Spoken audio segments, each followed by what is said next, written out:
Merci mingi Mama Rosalie pona kopesa ngai maloba.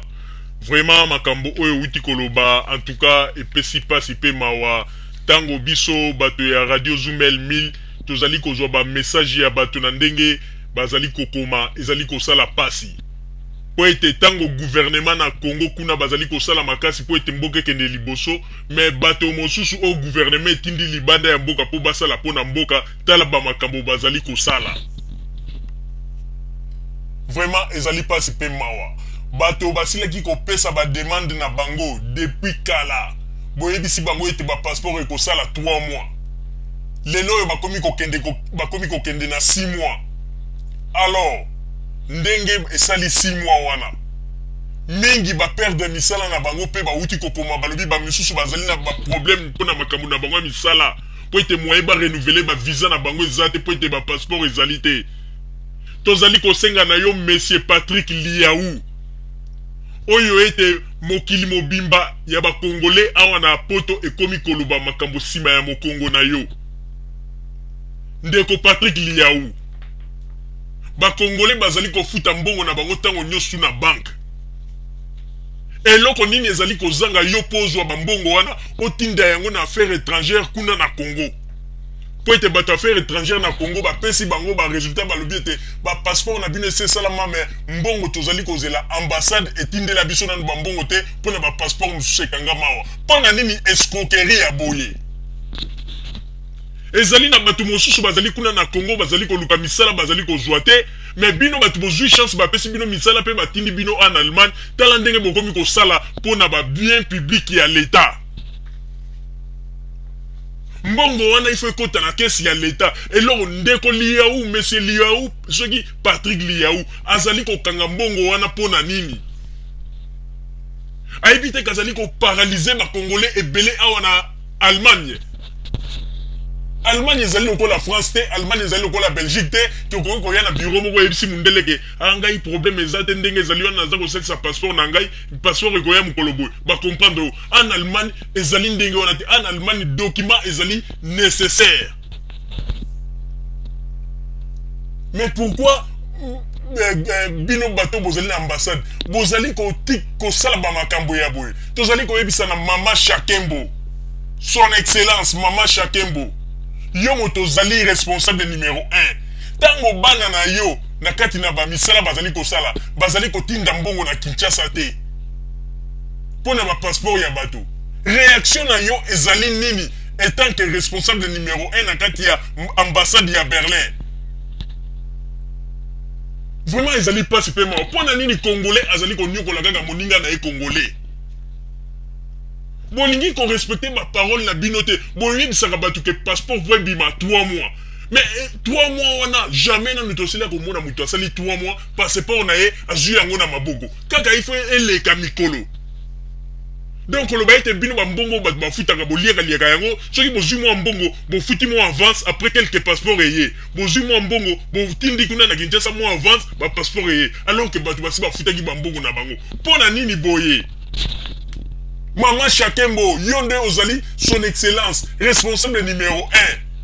Pona nini makambo ya boye? Bolingi lobi ba Congolais, ba kende ko sala menace kuna na liboso ya ambassade, po bomona ete ba Congolais ba siliki. Déjà ba message oyo ba komeli biso yango wana. Ba message oyo ba komeli biso balobi te soki ba moni clarté, ba koya ko sala trouble kuna na ambassade. Bon meka ko sala tout po ete batu bazo solution na ba passeport na bango. Pona nini biso tozali tango nyoso tuko ganga kotombola mungongo po ete tolo ba ete mboka na biso za kokende liboso mais zali na batu mso bazali kolingaka kozindisa mboka na biso ezonga na sima. Monsieur Patrick Liaou oyo balobi ete ozali kosala kuna na ambassade ya Congo mais kako silisa problème ya bato tango yango oyo po ete bato basi basiliki ebele ya bato bakomeli biso ba message awa biso to adresser kaka message to tindeli bino kaka message po to yebisa ete ambassade ya Congo tozali koyebisa bino bokeba po ete l'un de ces 4 matins bokomona ete trouble ekobima makasi alors wana nde toyebi te soki ekosuka ndenge nini. Balobi ke babengi kuna na Congo na esika bato bandeko donc bato mosusu babengi bandeko na bango oyo basalaka na affaire étrangère kuna na Congo. Problème ezali ete bino bato ya ambassade ya Berlin bolingi jamais kotinda bambongo ya bato oyo basi bamifutelaki awa. Pona nini bino moko bolingi kaka ete lobi bakongolais tango bakosala trouble bokomi koloba ete bakongolais boye bolingi sikoto banda kopesa meme bato mosusu oyo bazali koloba ete tobunda mpona mboka bato babanda kopesa bango raison pour rien. Bino pe bokomi kokota na makisolo ya bana ya kuluna. Vraiment, monsieur Patrick Liaou, mekana nou oye bandenge nini ya kosilisa problème oyo po ete bato ebele oyo bakomeli biso awa ba pointer doigt na personnalité na yo balobi ete yo nde ozali responsable ya makambo nyonso bapesi biso meme numéro ya téléphone na yo mais tokoki koloba numéro ya téléphone na yo te wana ezali problème na yo privé mais eloko tosengi na yo monsieur Patrick Liaou meka kosilisa ba problème ya bato solola na responsable numéro 1 mama Shakembo soki bo solola bo otuna ye bambongo oyo bato nyonso bafutaka na banque ndenge nini ekomaka na Congo te kuna na Kinshasa bambongo yango bosalaka na yango nini po ete biloko bozali kosala lobi tokomona ete bajournaux ekoya kokoma ete bakongolais bakendeki na ambassade na Congo bien bamenace ambassadeur ou bien bamenace monsieur Patrick Liaou babiloko yango oyo biso tosi topesi bino loseba po ete esi eyindi awa tozwi bamessage ebele bakongolais ebele bazali na kanda ya kosakana te bino moko boluka ndenge ya koboma moto wana tango bozali koyebisa mutu ke passeport na yo kozwa yango dans 3 mois mais bon respecter pe quand même ma parole na bino bino bokanisi ete bato bazali na poto mingi mitu na bango ese chauffer bazoyeba ndenge nini lisusu ya komaîtriser makambo te bakozwa ntango mosusu bake basali makambo mabe kuna na ambassade banini ekomi trop tard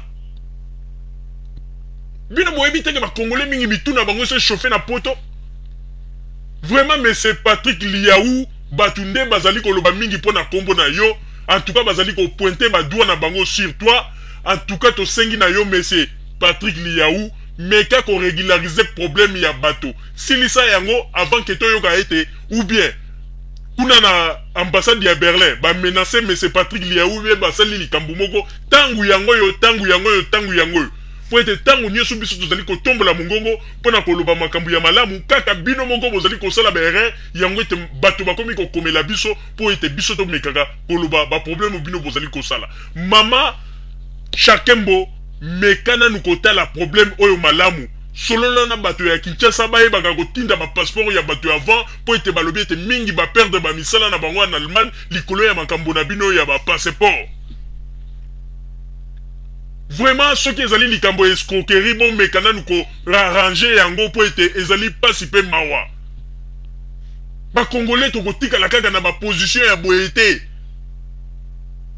po tika koyokisa bakonzi ya Congo soni soki bato oyo bazali kosalisa bapasseport bafuti bino babongo pourquoi bino pe bokozwa mbongo na botinda yango na Kinshasa siko affaire étrangère kuna na Kinshasa bazali koloba ete ambassade ya Allemagne etindi nanu bambongo ya bapasseport ya bato te bapasseport ebele kangami kuna vraiment botika kosala babiloko ya bozali soni son excellence mama Shakembo tosengi na yo telemela likambo oyo po ete biso tosi tolobi yango soki bakongolais ndenge bazali koyokana na bareunion na bango soki bakei kosala trouble na ambassade ya Allemagne kuna mpona makambo etali bapasseport en tout cas bino moko boyeba ndenge nini bokosala po ete epesi biso pasi pe mawa tondimaki te eke makambo ya boye ekoki pe kosalama na niveau ya ambassade ya Allemagne po ete bambongo ya batu oyo basi bafuta kuna na Congo na ambassade ya na ministère ya affaires étrangères batikali komona ta eloko moko te vraiment ezali pasi pe mawa mama Rosalie nazongiseli yo maloba